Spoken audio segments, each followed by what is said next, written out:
Bond's cottage was a forest of oak and maple and Himalayan rhododendron. A narrow path twisted its way down through the trees. At the bottom of the hill, a path led onto a grassy verge surrounded by wild dog roses. The streams ran close by the verge, tumbling over smooth pebbles. One evening, as he passed, Bond heard the langurs chattering in the oak and rhododendron trees, and he was not the cause of their excitement.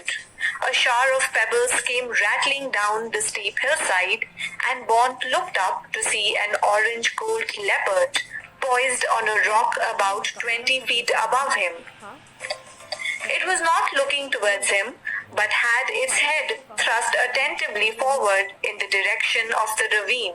It must have sensed his presence because it slowly turned its head and looked down at him.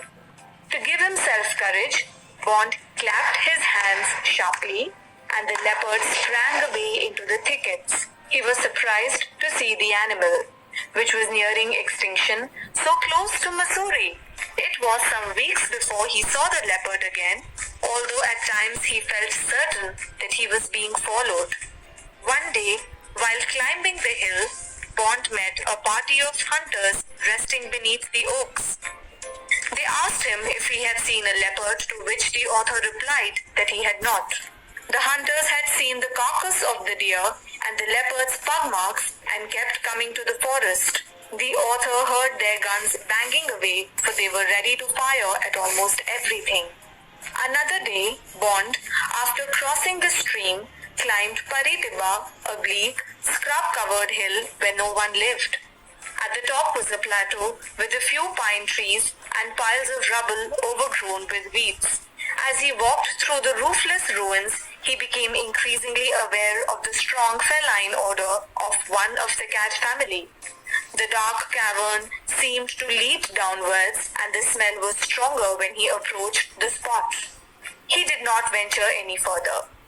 He wanted to believe that the leopard acknowledged his visit in the friendliest way by ignoring his presence altogether.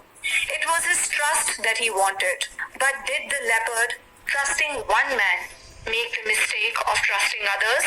Because next day, coming up the path from the stream, shouting and beating their drums were the hunters. They had a long bamboo pole across their shoulders, and slung from the pole, feet up, head down, was the lifeless body of the leopard. It had been shot in the neck and in the head. Bond walked home through the silent forest. It was very silent, almost as though the birds and animals knew that their trust had been violated. The lines of a poem by D.H. Lawrence echoed in the author's mind. There was room in the world